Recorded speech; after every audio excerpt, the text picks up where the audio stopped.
Greetings to you in the name of our Lord and Savior, Jesus Christ. The president of the Doggy Whittle Dog Food Company summoned a very important meeting for all his managers. All were thinking, why did the president of the company call us for this very important meeting? And everyone were pacing through to the conference room where they were scheduled to have their meeting. The president started his speech like this: "Men and women, my fellow employees, tell me, what dog food company has the most nutritious dog food in all of America?" The managers all shouted, "Doggy Whittles, sir." He again asked, "And what dog food company has the most attractive packaging of any dog food company in America?"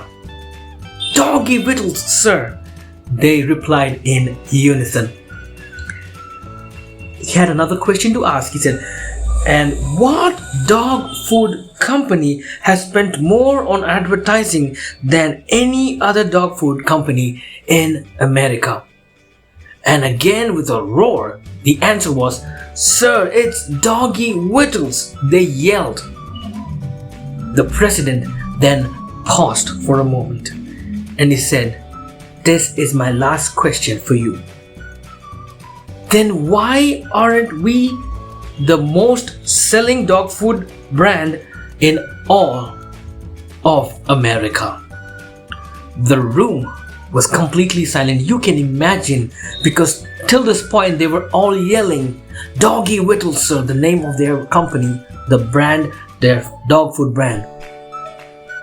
Then suddenly one person had the courage to shout out to the manager, "Well, sir, it is because the dogs don't like it." It might sound very funny when you have heard this story, but it has a deep moral lesson for each one of us. We have so many programs planned for the day, for our Sabbaths, for our worship services, but seldom do we keep the receiver in our minds. Sometimes we get carried away by the effect of what we have planned and we forget what our audiences actually need. The scriptures in the Gospel of Matthew chapter 25 verses 35 onwards says this: "For I was hungered and he gave me meat. I was thirsty and he gave me drink. I was a stranger and he took me in. Naked and he clothed me. I was sick and he visited me.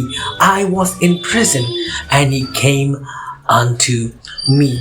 Then shall the righteous answer, saying, "Lord, when saw thee hungered and fed thee, or thirsty and gave thee drink? When saw we thee a stranger and took thee in, or naked and clothed thee? Or when saw we thee sick or in prison and came unto thee?" And the king shall answer and say to them, "Verily I say unto you, inasmuch as ye have done it unto one of the least of these my brethren, ye have done it unto me." God is calling us to meet the needs of people, not to brand worship or anything that we call that we're doing as a ministry. It has to keep in mind that people need something and that something needs to be God. We cannot just assume that they need a prayer, they need an activity in a youth program. Let us keep in mind the needs of the people that are social, that are spiritual, that are physical, and provide it at the right moment. May this thought keep lingering in our hearts, and may the name of the Lord be glorified.